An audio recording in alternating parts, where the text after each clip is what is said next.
Okay, we're continuing with the book here. It's Prevent and Reverse Atrial Fibrillation and Congestive Heart Failure. We're on page 49 if anybody's following along in the book. We're talking about mitochondrial inhibitors. There's over 100 of them that I found from searching through all the papers. And we're just talking about antibiotics, the tetracyclines, including doxycycline, azithromycin. Fluoroquinolones will do it. Fluoroquinolones are a real dangerous antibiotic. Fluoride. They get increased penetration of the brain, the eyes, the ovaries, the gonads. General anesthetics.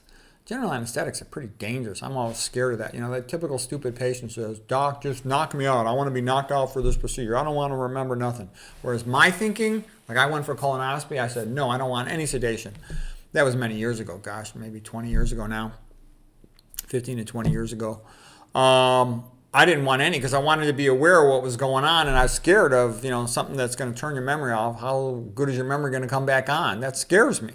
Okay, what's it doing to your mitochondria? These things tend to inhibit mitochondria. I know they do. All right, Nick Lane talks about that as well, so I don't like it.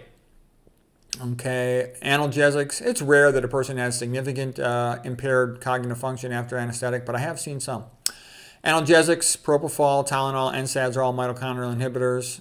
I like to avoid all this stuff. Anticonvulsants, what do? They slow your brain down. Antiplatelets, watch out for them. Antiarrhythmics. I'm scared of drugs because I know a lot about them. I've seen a lot of side effects. Chemo drugs, there's such a phrase as like chemo brain, doxorubicin, adriamycin, imatinib, Gleevec, bevacizumab, cisplatin, cyclophosphamide, fluorouracil, AZT. Anaerobic bacterial toxins after root canal surgery, those thioethers, things like methane, thiol, dimethyl sulfide. Not good. Okay, now the next thing in here might be a little bit unprofessional. That's my medical school, unprofessional. This is my medical school picture. Basically what I did is I gave myself credit, because nobody else gives me credit. I'm always shadow banned everywhere. Nobody will even give me an interview except, VegSource. Any of the popular channels, not a single one will talk to me or interview me. I'm shadow banned by all of them. Ostracized. I'm ostracized and shadow banned by conventional medicine too. But I know I'm doing the right thing. I got doctor friends. They'll tell me, the absolute best. They'll say the best health information in the world is on McDougall's channel and my channel and the channels that have had us on. So basically, I'm the one that figured out, I didn't do the laboratory research, but I figured out the role of these mitochondrial inhibitors in so many different ways, their role in disease, and found the names of all of them to get them all together. Other people had acquired a few of them, but I put it all together. And the role it plays in cancer and excitotoxicity and cognitive decline, dementia, anxiety, depression, epilepsy, congestive heart failure, cancer, diabetes. It's you need mitochondria for everything, for your immune system to work, okay, for your heart to conduct impulses.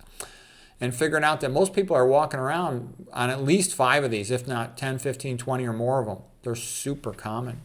Okay, and nobody knows this. I've never met a single conventional medical doctor, nutrition person who's aware of this. It's a big deal. And it's easy to avoid them once you know, okay, you don't really need to take Tylenol. You don't really need a lot of these things. You can eat organic and get rid of the glyphosate and the atrazine.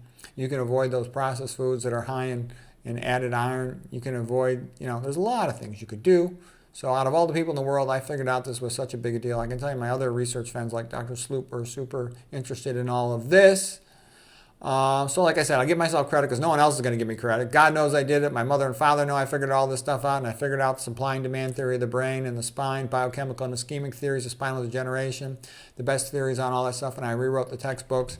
And I studied all this scientific history, tons of it, and I can tell you Christians are the best scientists. Yeah, you get some great ones from other groups here and there, but the Christians are the best one, especially in the modern world, because, the answer to God, we don't sell out. The good ones, the real ones, okay? And don't get me wrong, I know there's good scientists from all different ethnic groups and fields, but Christianity says you owe your allegiance to Jesus Christ, to God. You owe your utmost to the highest, as Oswald Chambers used to say, and that pushes you to do what is right and tell the truth, because if you lie and sell out, then what good are you? What are you doing? Okay, and I summarize all this other stuff. So yeah, I like to call myself Aristotle, Thomas Aquinas of the modern age. So I know no one else will give me credit for it, but I'll give myself credit for it because it's true.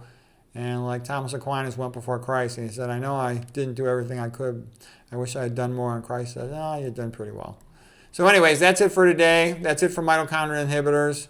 Next time we'll come back and we'll talk about all the drugs that also induce atrial fibrillation.